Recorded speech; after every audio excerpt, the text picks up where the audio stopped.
नमस्कार। आज हम लोग बात करेंगे मूल्यांक 9 वालों के ऊपर। कैसे होते हैं मूल्यांक 9 वाले, कौन होते हैं, कैसे इनके आचार विचार और व्यवहार होता है, इन और इनकी कमियों और अच्छाइयों के साथ साथ जो ये आने वाला जो 2026 है, इनके लिए क्या सौगात लेकर आ रहा है, क्या उपहार लेकर आ रहा है, इस पे हम लोग चर्चा करेंगे। तो सर्वप्रथम तो एक संक्षिप्त चर्चा होगी इनकी कमियों पे और इनकी अच्छाइयों पे। लेकिन सर ये जानना बेहद ज़रूरी है कि ये मूल्यांक 9 वाले वास्तव में होते कौन हैं। तो किसी भी महीने की जिनका जन्म 9 तारीख, 18 तारीख और 27 तारीख में होता है, ये लोग मूल्यांक 9 वाले लोग होते हैं। जो भी मूल्यांक 9 वाले लोग होते हैं, यूँ तो कहा देखा जाता है कि बहुत उदार, बहुत सहानुभूति रखने वाले होते हैं। ये लोग मानवता की सेवा करने वाले होते हैं। अक्सर देखा जाता है कि ये दूसरों की भावनाओं की भी बहुत कद्र करने वाले होते हैं। मेहनतकश होते हैं। अगर इनके सामने जिम्मेदारियां हैं तो ये जिम्मेदारियों को बखूबी निभाते हैं। ये कभी अपनी जिम्मेदारियों से पीछे नहीं हटते हैं। और जिसके साथ भी ये जुड़े होते हैं, जो भी इनके इर्द गिर्द, इनके आसपास जो भी रिश्ते में होते हैं, उन सभी की ये कद्र करते हैं। कभी भी ये विचलित नहीं होते हैं और मेहनत से कभी घबराते नहीं हैं। ऐसा प्रायः देखने को मिलता है मूल्यांक 9 वालों के लिए। इनके घर परिवार से लेकर नाते रिश्तेदार या इनके पास पड़ोस में भी जिनसे भी इनके संबंध होते हैं, ये सबकी मदद करने के लिए सदैव कहा जाए कि तत्पर रहते हैं, तो इसमें कोई दो राय नहीं है। क्योंकि ये सबके लिए एक अच्छी भावना रखते हैं। ये अंदर से, जैसा मैंने कहा, बहुत ही उदार और हृदय के बहुत साफ व्यक्ति होते हैं। इनके अंतर मन में कोई कपट छल नहीं होता है। जो भी इनके पास होता है, अर्जन किया हुआ भी होता है, उसको भी ये चाहते हैं कि मिल बांट कर सब में लेकर चलें। और कोई भी कार्य अगर ये किसी के साथ भी मिलकर करते हैं तो उसमें भी ये बिल्कुल क्लियर रहते हैं, साफ सुथरे रहते हैं। इन पे आप मतलब भरोसा कर सकते हैं।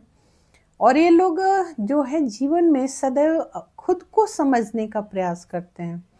जो भी मूल्यांक 9 वाले लोग हैं, ये सदैव चिंतन मंथन करते रहते हैं।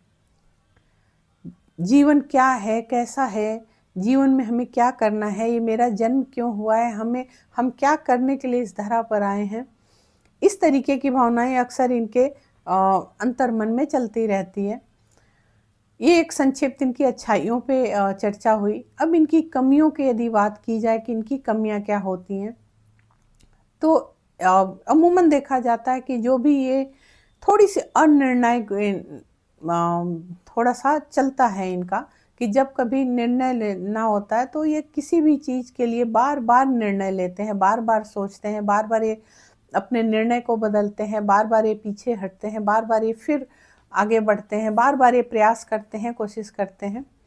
और दूसरी चीज़ एक देखी जाती है, जैसा अमूमन सभी मूल्यांकों में ये चीज़ें देखने को मिलता है, दूसरों पे भरोसा करना।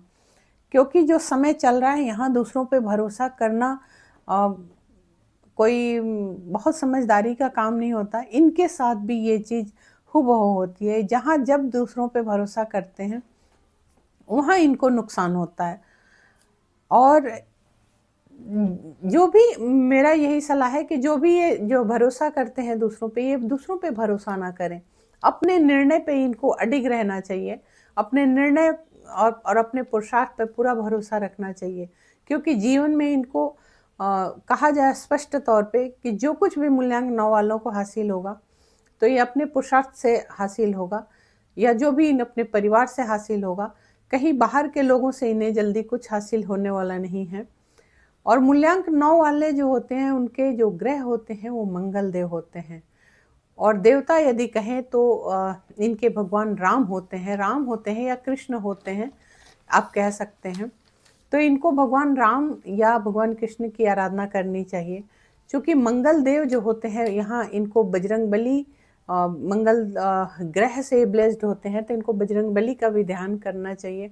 और यूँ कहा जाए कि जहाँ मंगल ग्रह है, वहाँ मंगल ग्रह को तो भूमि पुत्र कहा जाता है, भूमि सुत। तो जहाँ पे मंगल की आराधना करते हैं तो राम जी बहुत प्रसन्न होते हैं।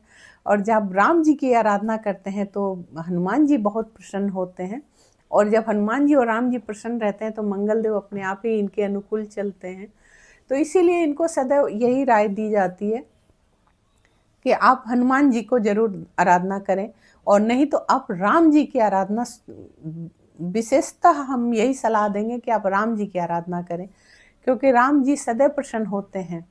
हनुमान जी सदैव प्रसन्न होते हैं कि कौन सा व्यक्ति उनके प्रभु का नाम स्मरण कर रहा है, तो वो सदैव उसकी मदद करने के लिए वो कहते हैं कि बैठे रहते हैं, सदैव उसकी बाट जो होते हैं कि जो मेरे प्रभु की शरण में है उसका तो बाल बांका होना नहीं चाहिए, उसके कामयाबी का, उसके जो पताखा है, उसका जो झंडा है वो सदैव लहराते रहना चाहिए। इसीलिए बजरंगबली बहुत प्रसन्न होते हैं।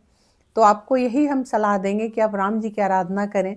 अब बात करें कि ये जो आने वाला 2026 है, ये हमारे मूल्यांक 9 वालों के लिए क्या उपहार दे रहा है, क्या सौगात दे रहा है, क्या भेंट दे रहा है।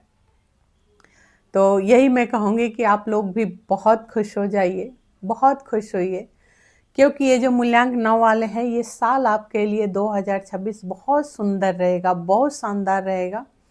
आप अपने पुरुषार्थ पर भरोसा कीजिएगा। ये जो 2026 है, ये आपको ऊर्जा से, साहस से बिल्कुल भर देगा। आपके लिए एक तरक्की लेकर आ रहा है, तरक्की का योग दिखा रहा है। इस साल में आपके आत्मविश्वास में सर्वप्रथम तो बहुत वृद्धि होगी, जो कहीं ना कहीं आपके अंतर्मन में एक जो अनिर्णायक जो चीज़ चलती रहती है, क्योंकि आप बहुत हौसले वाले होते हैं, बहुत आपके अंदर साहस होता है, लेकिन जो एक अनिर्णायक जो चीज़ चल रही थी अभी तक, वो चीज़ आपकी इस साल में दूर हो जाएगी। इस साल में आप अपने निर्णय को बहुत विश्वास से, आत्मविश्वास से वृद्धि होने के कारण, आत्मविश्वास में आप अपने निर्णय को बहुत ही सही तरीके से, सटीक तरीके से ले सकेंगे। और जो भी आप इस साल में काम करेंगे, आप दृढ़ संकल्प लेकर करेंगे। जो भी आप अपने निर्णय से कार्य करेंगे, उसमें 100% आपको सफलता मिलने का योग बन रहा है।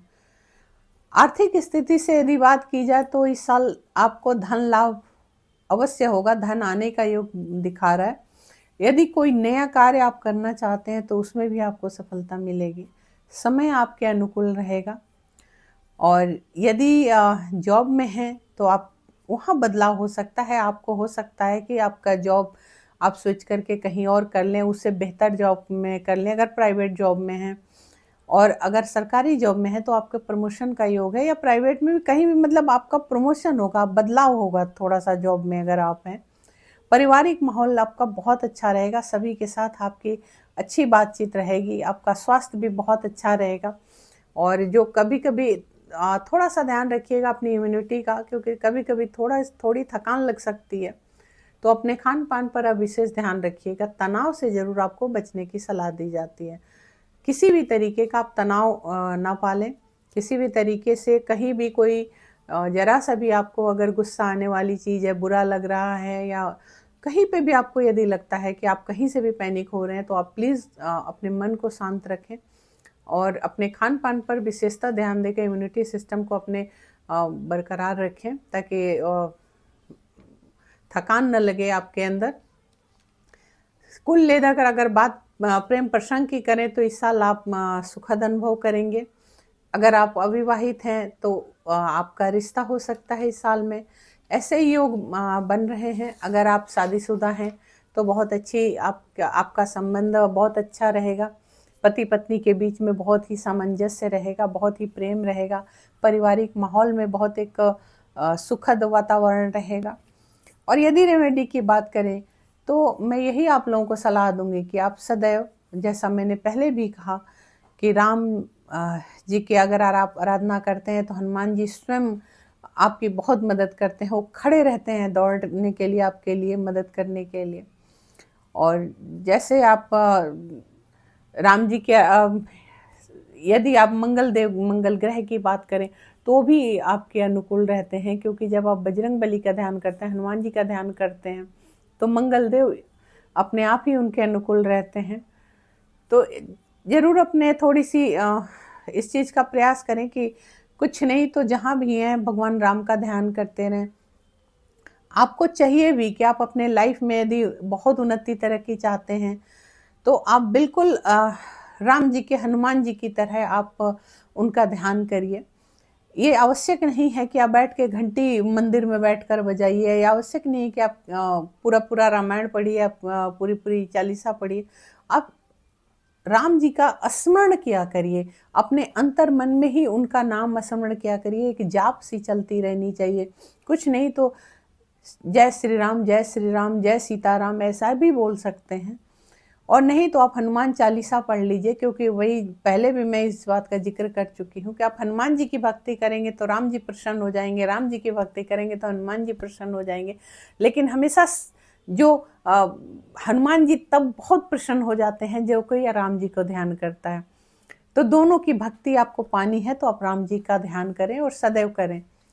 कहते हैं ना राम, और एक चीज और मैं कहूँगी, राम और कृष्ण में कोई फर्क नहीं है। मैंने शुरुआत में भी कहा, आप राम की पूजा कीजिए, कृष्ण की पूजा कीजिए, दोनों एक हैं। और कहते हैं ना राम कहो घनश्याम कहो, तो आप कुछ भी कहिए लेकिन वो एक ही हैं। तो आप सदैव राम जी का ध्यान कीजिए, आपको बहुत कामयाबी हासिल होगी, आपको बहुत मन में शांति रहेगी। क्योंकि राम नाम जो है, राम नाम ही एक सुकून का, शांति का, सत्यता का मार्ग है। ये सिर्फ शब्द नहीं है, ये सिर्फ एक भगवान का नाम नहीं है। जो राम है वो हमारी जीवन की प्रेरणा है, हमारी आत्मा है। सब कुछ राम है, राममय है। तो इसका विशेष ध्यान दिए। एक पुनः आप लोगों से अनुरोध करूंगी कि ये तो वीडियो मैंने बनाई, आने वाली वीडियोस मेरी बहुत डिटेल्स में आएंगी, लेकिन आप सबसे निवेदन है कि प्लीज़ मेरे चैनल को ज़्यादा से ज़्यादा सब्सक्राइब करें, लाइक करें, शेयर करें, बेल बटन ज़रूर दबा दें जब भी सब्सक्राइब करें। यही अनुरोध करती हूँ। हरे कृष्ण, जय श्री राम।